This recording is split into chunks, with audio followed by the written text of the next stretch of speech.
On this episode, we chat with one of my old friends and Agoda CEO John Brown. So if you're curious about what effect Bangkok has on the corporate culture of a big company, you'll dig this episode of the Bangkok Podcast.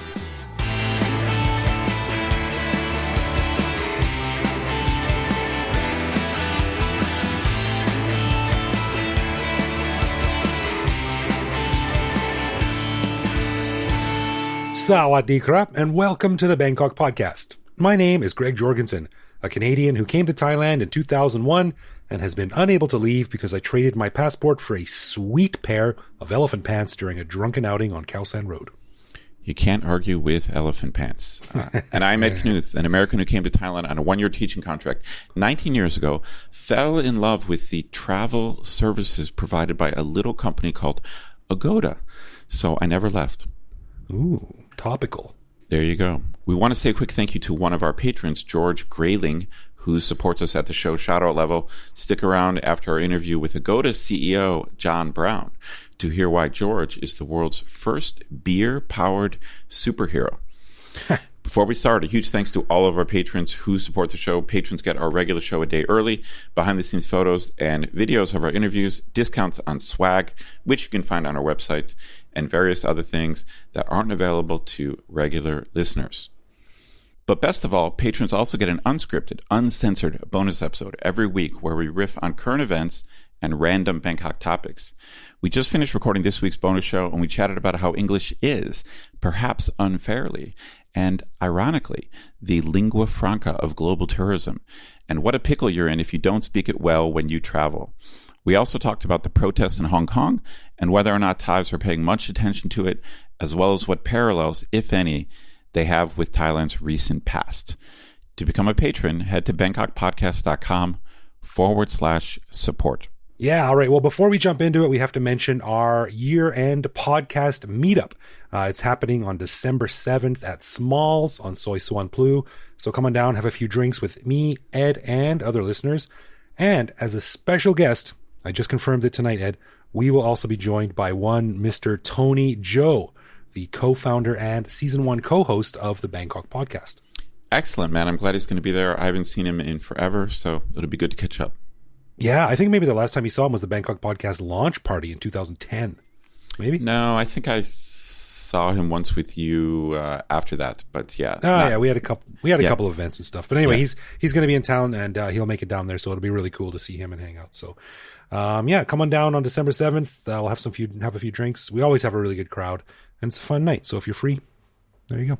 Yeah, be there. All right, on this episode, we chat with a fellow by the name of John Brown.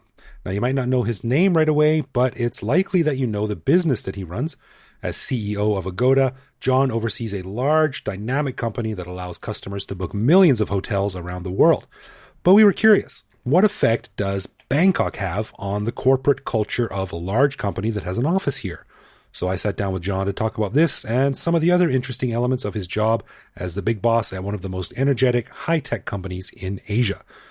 And just a little bit of clarification before we start. Throughout the show, I might reference, quote, Agoda in Thailand or imply that Agoda is a Thai company. But note that I am referring to the Bangkok-based support offices only, as Agoda is a Singaporean company owned by a U.S.-listed company with its headquarters in Norwalk, Connecticut. So here is my interview with John Brown.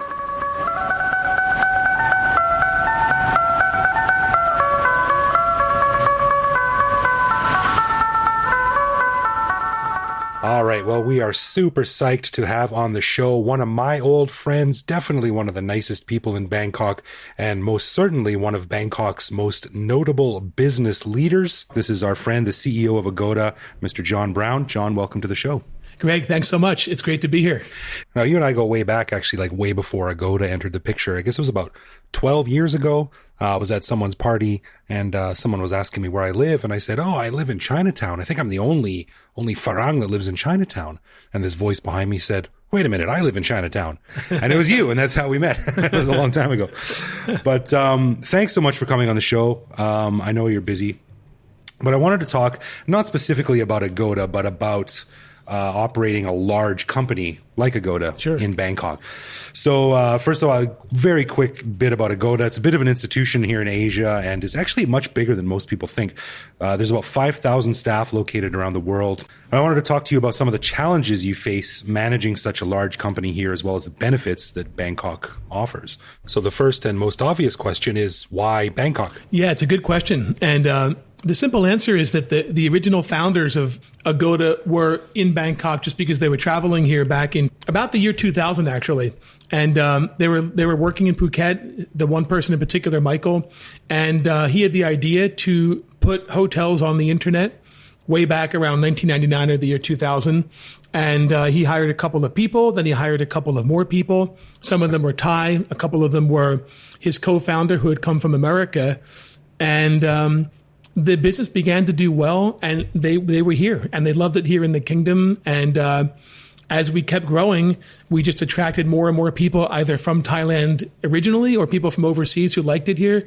And one thing leads to another, and next thing you know, you've got a big company, and everybody is so used to being here, and we love it here. And so that's why we continue to be here. Right. So, I mean, Agoda has grown so much over the years, but how has being located in Bangkok affected the corporate identity, the corporate culture, the business culture of the company? That's a good question. So a significant portion of our staff is from Thailand, not surprisingly. Most of the people who have come to visit us from overseas and work with us love it here. In fact, I would say all of the ones who have stayed love it here. So we definitely have a very a Thai feeling to the company, just in terms of our staff, and a shared interest for Thailand itself and also just for the region. Right. So now we all know that Bangkok sometimes goes through these periods of unrest or adjustments as they happen sometimes, and sometimes they're out of our control. Sometimes they're pretty serious, sometimes they're less serious, but they're always kind of a disruption. So how do you work around those? So you got a lot of people here. You're an international global company, and just because there's problems in Bangkok doesn't mean you can, shut down your services for a day or two. Two-part question: how do you work around that? Part one, and part two: have you ever gotten any pushback from your bosses saying like, "Hey, maybe you should think about moving to the outskirts of this city or maybe a different country"? Well, yeah, certainly we have had our share of unfortunate circumstances here. We've had political unrest, which has caused us to pack up our office in the morning and move to a hotel by evening of the same day. We've had, tragic circumstances for Thailand as well as many other neighboring countries, like, the tsunami for one. We've had things like SARS. We've had things like MERS. We had Thailand floods. And it's true, all of these things are disruptive, but we do have a very agile and flexible workforce. We pick up, we move across the street if we need to. And, people are used to that. We almost pride ourselves in the ability to do that. So we always say, back in the day, we moved everybody off to this Queen Sirikit Park hotel, literally during the course of a day. So it's been difficult, but I think we've done well.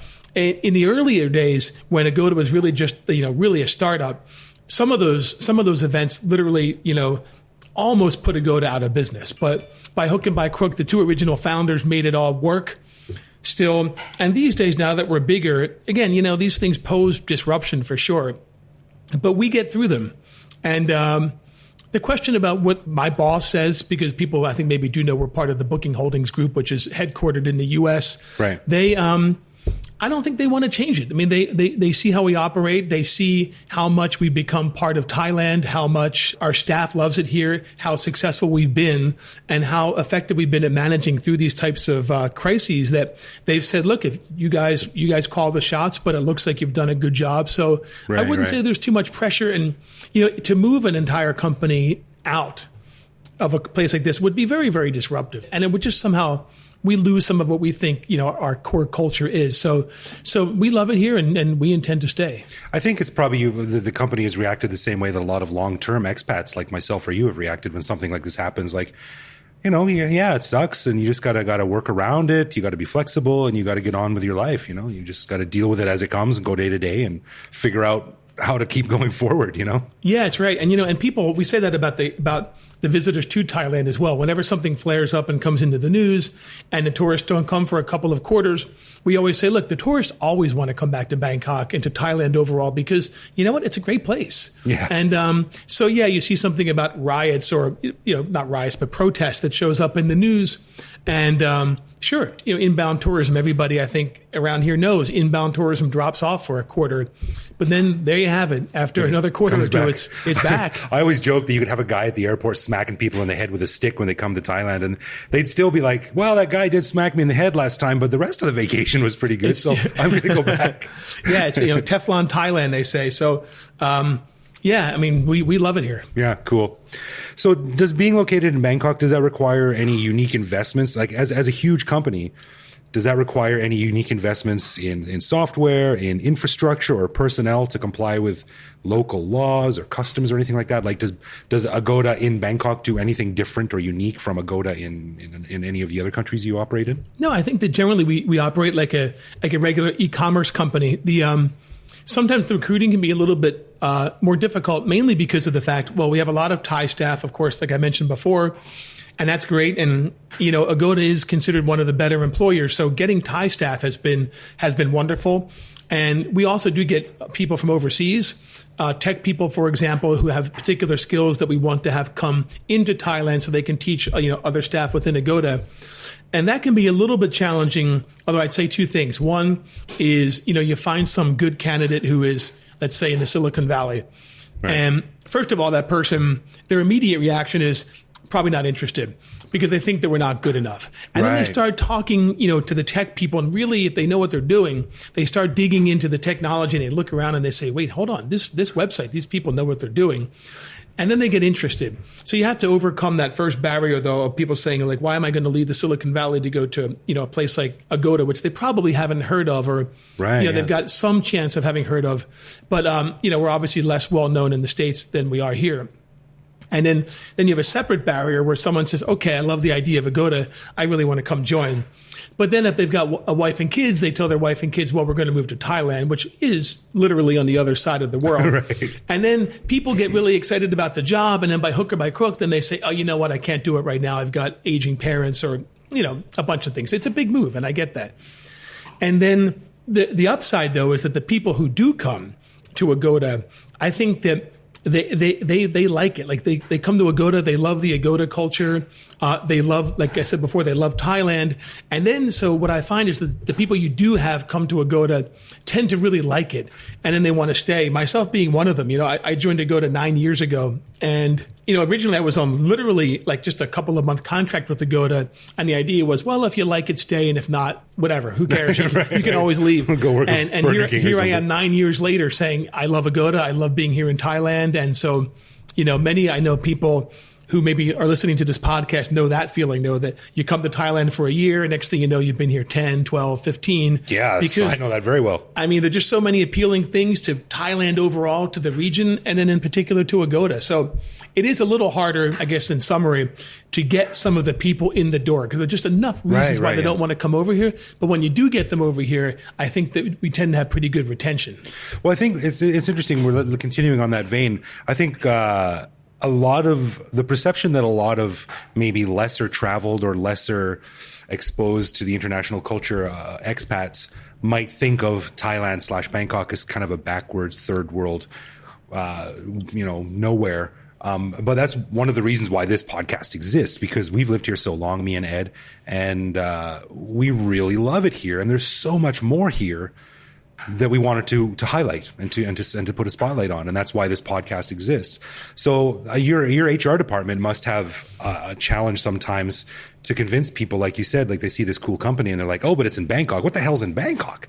It's this crazy temples and red light districts and beaches and who knows what else. So how do you balance like change people's opinion from around on the other side of the world? It's difficult, and I would say when Agoda was much smaller and we were, a group of 50 or 100 crazy expats and you got another person to come out. To be fair, that could be in most groups of expats. Yeah, that's a fair point.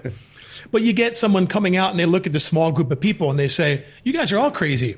And even though you're telling me that it's great out here, I don't even quite believe you. But there is a time when you get a certain critical mass. And I think that we have that at Agoda, where either somebody coming from within Asia has already heard of Agoda and say, you know what, I want to work there. Whereas, 6 or 7 years ago, people said, Agoda, what again? Like, why am I going to work there? So some people just know now because of the brand name. And other people, like I'll use the example of the Silicon Valley again, they may or may not have heard of Agoda, but when they come out here and they see what we've built, they get very excited. Right. And then they hear just so many people who are from America, people who are from Israel, Europe, all saying the same thing, like, hey, this is a great part of the world to be in. There's enough critical mass of people saying that people just get excited and they buy into it. People have even said to me, and I think it's a pretty good comparison, they said, you guys have made a little Silicon Valley right here in Bangkok because you've assembled such a good team of developers. And it really is amazing. More developers come and they say, yeah, this is like this great, like real hub of outstanding tech excellence that they were surprised to find here. I think, and that's interesting because I think that perception of Thailand that I talked about earlier of the red lights and the parties and the beaches and whatever, that's got so much momentum and history that it's going to take a lot of work to dilute that and get people to look at what else there is here. And we've had guests on the show previously, like the guy from Hubba, Thailand, this co-working space that organizes the Tech Sauce Asia conference. There's a lot of really cool stuff here, and it's just, you just kind of got to say to people, just give it a chance. Reputations die hard. I know. Look, in the things that all the stuff you mentioned, look, there's a little bit of that here for sure. And that's why people focus on it. But people always focus on that stuff. They focus on red lights. They focus on beaches and, but when you really dig in, everybody here knows that a place like Thailand and even Bangkok in particular has literally just such a wealth of opportunity just out there and places to explore and things to do, not to mention the whole region. So it's, it doesn't take people who are open-minded and just frankly observant to come here and look around and say, oh, I see. There's a lot of really cool stuff here. That should be Thailand's new TAT slogan. Oh, ... I see. I think it'd be cool. TAT, if you're listening, you can I'll send you the bill. Let me know where to send it. A lot of our listeners write in with questions about businesses because I think a lot of long-term expats here, or when people decide they want to stay here for a long term, one of the routes that they go is starting their own business. Mm-hmm. And a lot of people are interested in like the BOI side of things, the Board of Investment classification, which Agoda has. Can you talk a little bit about that and what benefits that offers a giant company and why that exists, and maybe seg into what Thailand is doing to lure other Agoda-like companies here or startups? Yeah, I think that, just to touch on it briefly, the BOI is here to encourage companies to invest in the kingdom. And so Agoda works with the BOI carefully and very well because Agoda does bring in a very select number of people into Thailand who have particular skills like around technology, data science, etc. And we bring those skills into the kingdom. We transfer those skills to other people who work with us. For example, our many, many Thai staff. One of the reasons why the BOI is set up is to bring investment into Thailand. And so, for example, we'll bring some of the top data scientists from around the world into Agoda. They in turn teach Thai staff a bunch of skills that are super important. Furthermore, they even go into some of the top universities like Chula, for example, and even teach classes there saying, look, these are things that you may not even know yet in your university are super important, but they are on the cutting edge of tech. That's cool because they got their finger on the pulse of what's coming out. So we've got our finger on the pulse. So we'll come in and say, look, guys, we'll even help you guys set up a curriculum of what we really think is important from a technological point of view. So that's one of the reasons why the BOI exists, is to allow companies to bring in those types of people who we believe are obviously good for Agoda, but we believe are good for the kingdom overall, certainly in terms of training and upskilling local staff. So it's a great program, and we've worked very well with it. And you see things like the new True Park. I don't know the real name, and I haven't visited yet, but it's down at On Nut somewhere. The new multi-billion baht technology park they set up and things like that. So it seems to be that things are changing, and Bangkok's geography, its culture, its economy, as shaky as it may or may not be, are all sort of playing into this. So it seems that Agoda was the first of hopefully many companies that will, like you said, maybe start sort of a tech Silicon Valley kind of thing. Yeah, I think so. Like I said before, we do feel like we're like almost a mini Silicon Valley here in the kingdom. And it's not just Agoda, there are others. But, people these days use that term unicorn all the time. Right. And, I hear people ask sometimes, oh, where are the Southeast Asian unicorns? And I always say, look, there's a few. You've got Grab, you've got, Gojek, companies like that. But I always say that, Agoda, we were the first Southeast Asian unicorn. We've been doing this for a long time, and I don't know quite what the valuation of Agoda was in 2005 or 6 or 7 or 8, etc. But certainly we've been what you would call a unicorn for quite a number of years now, and I do think that Agoda has been at least partially responsible for this focus on Southeast Asia and on Thailand in particular, saying, hey, there's actually good talent there. So other companies have opened, and frankly, they bring competition to Agoda for talent, but, competition is never a bad thing. And certainly Thailand, from a tech point of view, I think is on the upswing, and that's certainly good for all of us.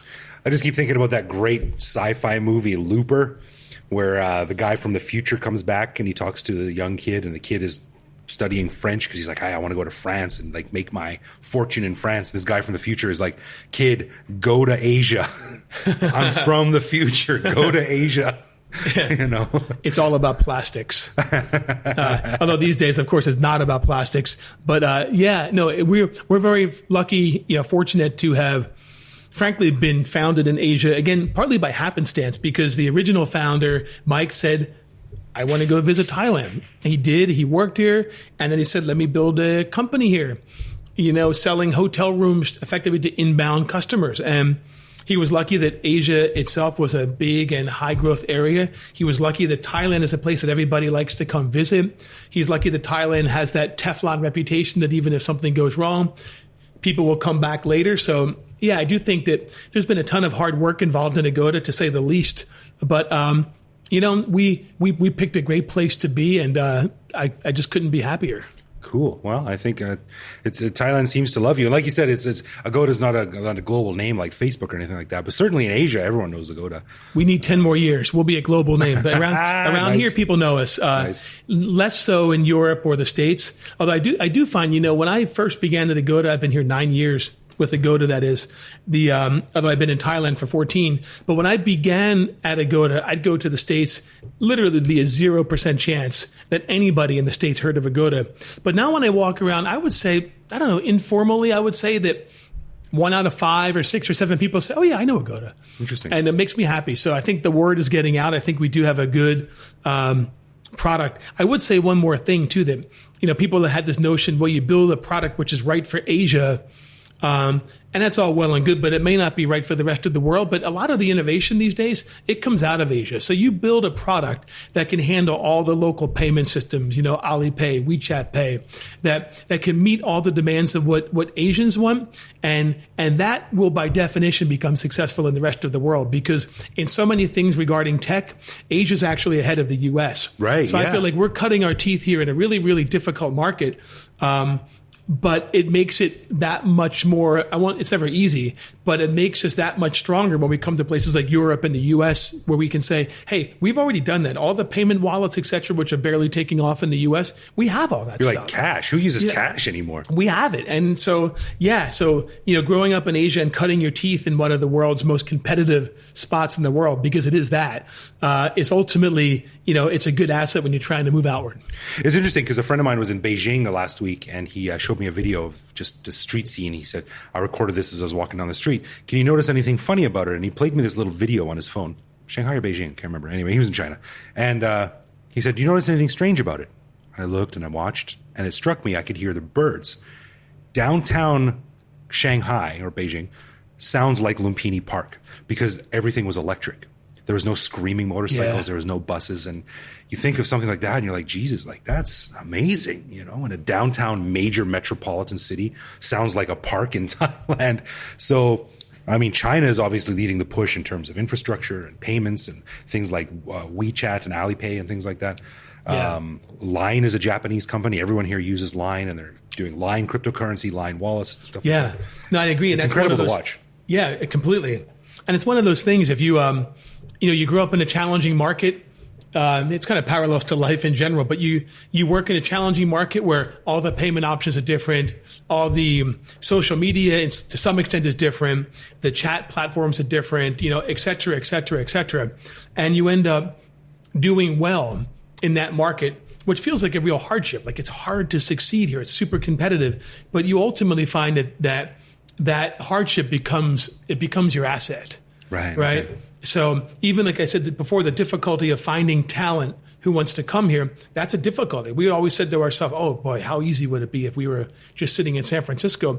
But it actually has become an asset in a way because we've developed this great group of people who are just loyal to the kingdom and loyal to Agoda.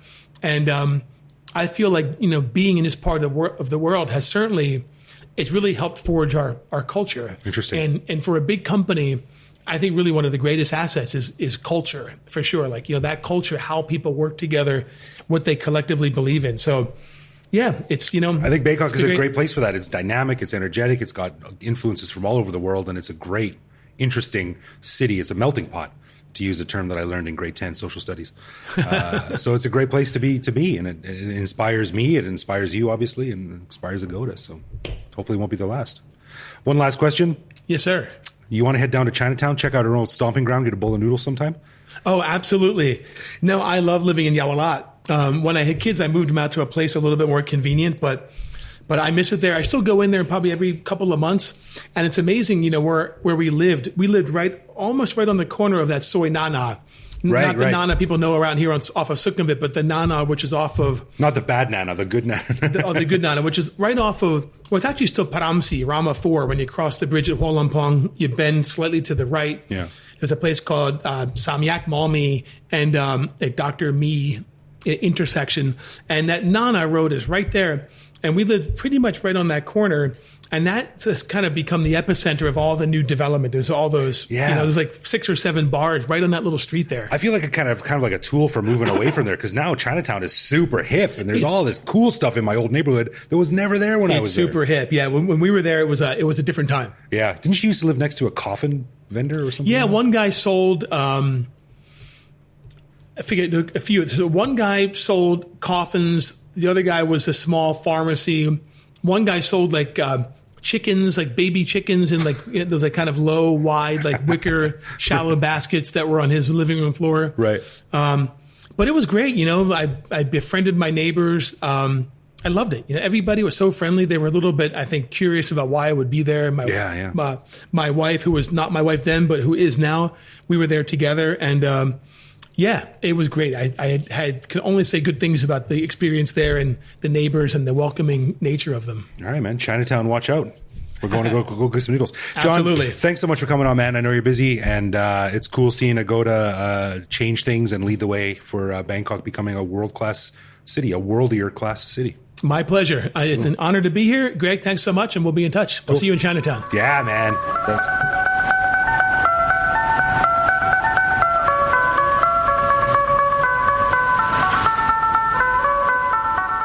I got to say this. I really like that interview. And John is also someone who I've met a couple times socially. I don't know him well, but he did tell a Bombik story back in the day.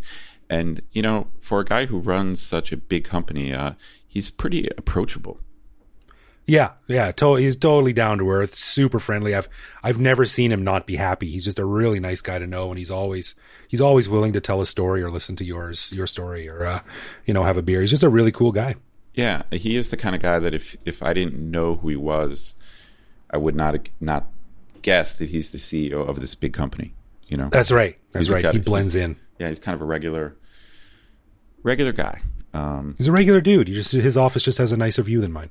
That's right. That's a good way to put it. Anyway, thanks, John. That was really cool. It was good to sit down with you, and we hope to talk to you soon. All right, let's get into some love, loathe, or live with, where one of us picks a particular aspect of life in Bangkok, which we then discuss and decide if it's something we love about living here, loathe about living here, or have come to accept as something that we just have to learn to live with no matter how we feel about it. And this week it is my turn. Now, Ed, you've taken some road trips throughout your time in Bangkok and Thailand, I'm sure? I have. Not really that many, but I have done several long drives in Thailand. All right, and I'm sure you have friends and family that have also gone on trips and come back to Bangkok. And one of the things that you do when you come back to your office or your home or your friends is you often bring some snacks from your sojourn. That is correct. And you must be familiar with these things. I don't even know what they're called, but they are the little flower-shaped cookies with pineapple goo in the middle.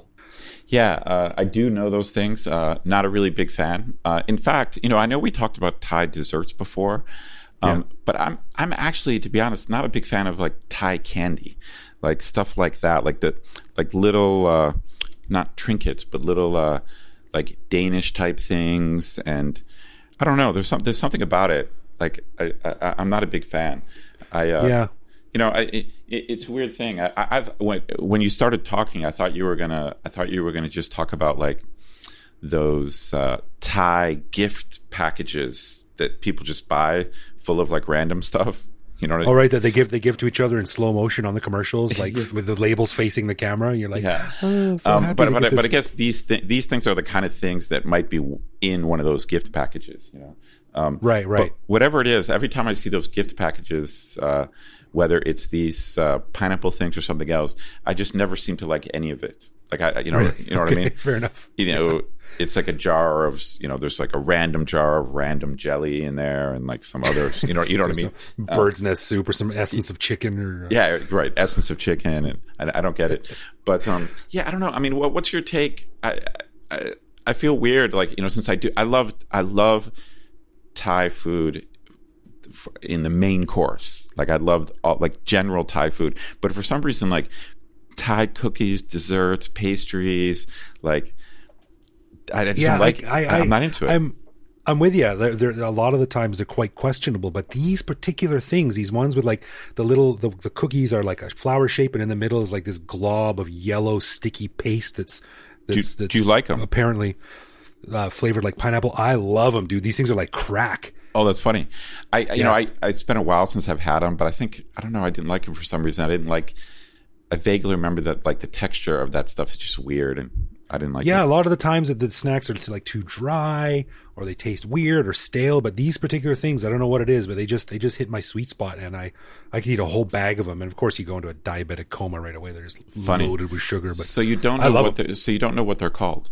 No, but it is kind of a type of Thai cookie in a way, right? Yeah, so I'm just going to go on a limb and say they're called cookie. Well, it's kind of wild that there is this particular Thai treat that you like. That's good. That's a good sign. Yeah. I'm expanding my horizons. Maybe I'll like a second cookie in the next 12 years I live here or something like that. Well, I want to clarify, and I did mention this before in our dessert when we discussed desserts. I love mango and sticky rice. That's like the food of the gods. Oh yeah. You'd be insane not to like that. Yeah, but for some reason, pastries like desserts, cookies, I don't know, not enough. Yeah. All right, you're loathe. Generally, I'm with you, but for these ones, I'm love. I'm kind of borderline loathe, to be honest. I just avoid all Thai sweets. I don't know why. Yeah, it's probably why you're not shaped like me. Maybe. So as we mentioned at the beginning of the show, we'd like to say thank you to George Grayling for lending us his support at the show shout-out level. Greg, what did you find out about George? Well, Ed, as it turns out, George's story is actually very similar to our story, yours and mine. See, he went to a new place for a bit, just for a little quick vacation, and he ended up staying. So he's like, one of those great minds think alike kind of thing. So George is from South Africa, which is, I don't know about you, but I've done a little bit of improv acting and comedy and stuff like that. And South African is one of the really hard accents. I can't do a South African accent. Have you ever tried it? I'm not an accent guy in general, but I would say the South African accent is kind of tough. The only thing I can say in South African accent is diplomatic immunity, which is what the bad guy shouts at the end of Lethal Weapon 2 before he gets shot in the head by Murtaugh. I do remember that. I do remember that. Diplomatic immunity. Anyway, George, there's my South African accent. Anyway, check this out. George bought a camper van 3 years ago. He was going to drive from the Sunshine Coast in Australia all the way down to Adelaide, about 2,500 kilometers. He was going to do that over a few months, live the van life, And but he got distracted. And Ed, I want you to guess how many kilometers of that 2,500 did he make it? 1,000 kilometers. 1,000? Well, he He made it 180. 180 kilometers. He got to the Gold Coast and he said, "The hell with it. I like it. I'm going to stay." And that's where he is right now. Ah, that's funny. That sounds like me when I decide I'm going to, run a long distance. I just stop about 10% of the way in. I'm done. Yeah, but he's kind of like us. He was like, "Oh, I got this giant plan," and he got to the place and he liked it so much. He's like, "I think I'll just stay right here." So cool, good for him. So there you go. And George also says that drinking beer is like his superpower, which is actually probably one of the least useful powers to have.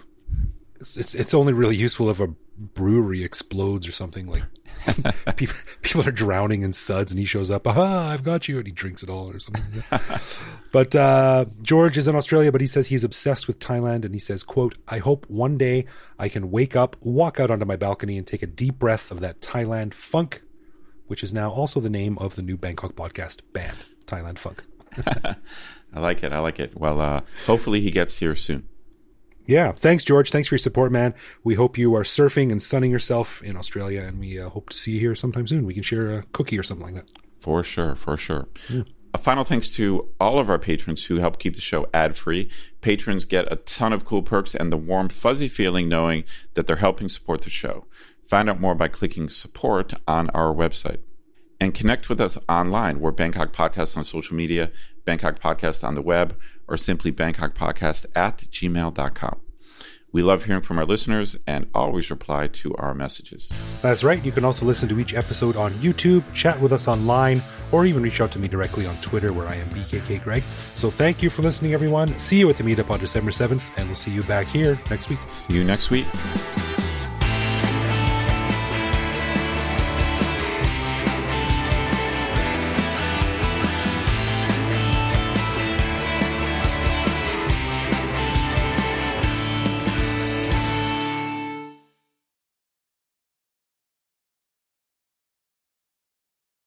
U.S. tariffs on Thailand and U.S. tariffs on Thailand and how